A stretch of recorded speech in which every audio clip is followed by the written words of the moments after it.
Hello दोस्तों, love of learning में आपका स्वागत है। आज हम भारत सरकार के सबसे महत्वपूर्ण थिंक टैंक यानी नीति आयोग के बारे में बात करेंगे। हम जानेंगे कि इसकी संरचना क्या है और फरवरी 2026 तक इसमें कौन कौन से मुख्य अधिकारी शामिल हैं। तो चलिए शुरू करते हैं बुनियादी तथ्य से। नीति आयोग का गठन 1 जनवरी 2015 को किया गया था। नीति आयोग को योजना आयोग के स्थान पर बनाया गया। NITI Aayog national institute of transforming India इसका फुल फॉर्म है। नीति आयोग का मुख्यालय न्यू दिल्ली में है। नीति आयोग को भारत सरकार का थिंक टैंक भी कहा जाता है। नीति आयोग वित्तीय आवंटन नहीं करता।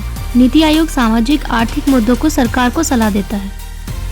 प्रमुख पदाधिकारी फरवरी 2026 तक। नीति आयोग में अध्यक्ष, उपाध्यक्ष, सीईओ, पूर्वकालिक सदस्य, पदेन सदस्य, शासी परिषद तथा विशेष आमंत्रित सदस्य शामिल हैं।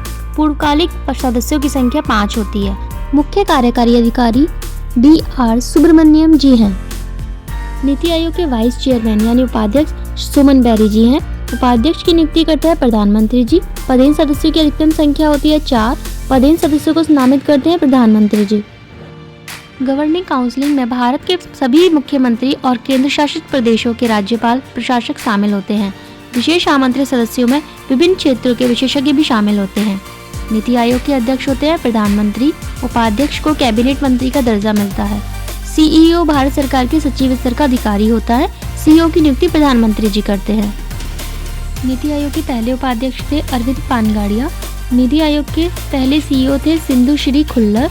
नीति आयोग की योजना को पूरा करने की जिम्मेदारी केंद्र व राज्य सरकार पर है। नीति आयोग की योजना को अंतिम मंजूरी NDC राष्ट्रीय विकास परिषद देता है। नीति आयोग के कार्य एवं उद्देश्य, फंक्शन एंड ऑब्जेक्टिव्स। सहकारी संवाद, राज्यों की सक्रिय भागीदारी के साथ राष्ट्रीय विकास को साझा दृष्टिकोण को बढ़ावा देना। मीन्स रणनीति सलाह, सरकार को नीति निर्माण में मदद करना। राज्यों को सहकारी संवाद के तहत नीति निर्माण में सक्रिय रूप से अब शामिल किया जाता है। बॉटम अप दृष्टिकोण, योजना आयोग के ऊपर से नीचे के मॉडल के विपरीत यह नीचे से ऊपर की ओर नीति निर्माण पर केंद्रित है।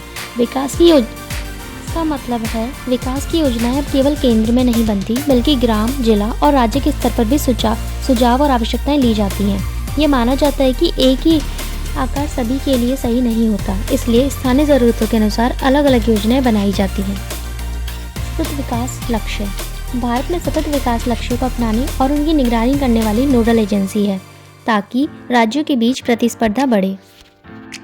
नीति आयोग की गतिविधियों को मुख्य रूप से 2 केंद्रों में या 2 हब में विभाजित किया गया है, जो इसके संचालन में मुख्य आधार है। पहला है टीम इंडिया हब। इसकी भूमिका है ये राज्यों और केंद्र सरकार के बीच एक सेतु का कार्य करता है। इसका कार्य है सहकारी संवाद को बढ़ावा देना और सुनिश्चित करना कि वे राष्ट्रीय विकास के एजेंडे में राज्यों की सक्रिय भागीदारी करें। सेकेंड है नॉलेज एंड इनोवेशन हब। इसकी भूमिका है ये नीति आयोग की थिंक टैंक क्षमता को विकसित करता है। इसका कार्य है इसका काम अनुसंधान करना, नवाचार को बढ़ावा देना और सरकार को रणनीतिक एवं तकनीक सलाह देना है। ये सुशासन की सर्वोत्तम प्रथाओं के भंडार के रूप में भी कार्य करता है। प्रमुख रिपोर्ट और पहल की रिपोर्ट्स एंड इनिशिएटिव्स। आकांक्षित जिला कार्यक्रम ADP भारत सरकार की एक प्रमुख पहल है, जिसे जनवरी 2018 में नीति आयोग द्वारा शुरू किया गया। इसका मुख्य उद्देश्य देश के सबसे पिछड़े 112 जिलों को तेजी से प्रभावी ढंग से कायाकल्प करना है। इसका मुख्य उद्देश्य है समावेशी विकास, सबका साथ सबका विकास, डेटा संचालित शासन, रियल टाइम में प्रगति की निगरानी करना और स्थानीय विकास।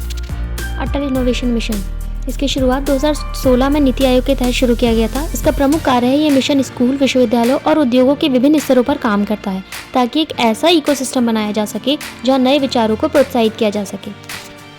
प्रमुख सूचकांक, फर्स्ट SDG इंडिया इंडेक्स। यह सूचकांक संयुक्त राष्ट्र द्वारा निर्धारित सतत विकास लक्ष्यों सस्टेनेबल डेवलपमेंट गोल को प्राप्त करने की दिशा में प्रगति को ट्रैक करता है। इसका उद्देश्य गरीबी, शिक्षा, स्वास्थ्य और समानता जैसे 16 लक्ष्यों पर राज्यों के प्रदर्शन का आकलन करना है।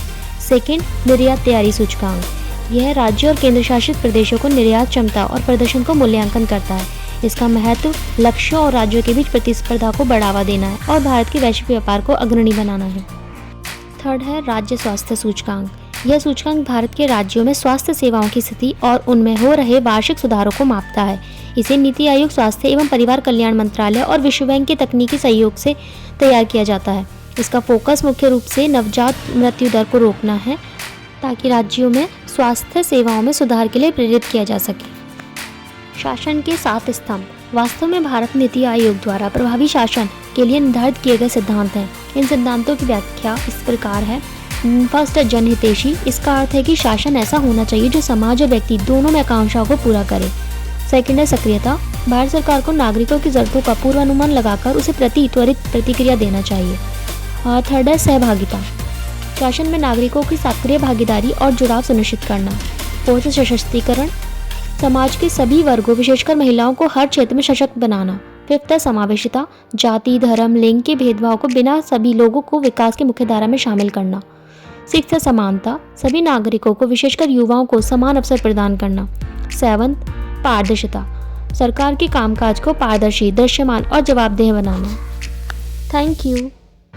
Like, share, subscribe.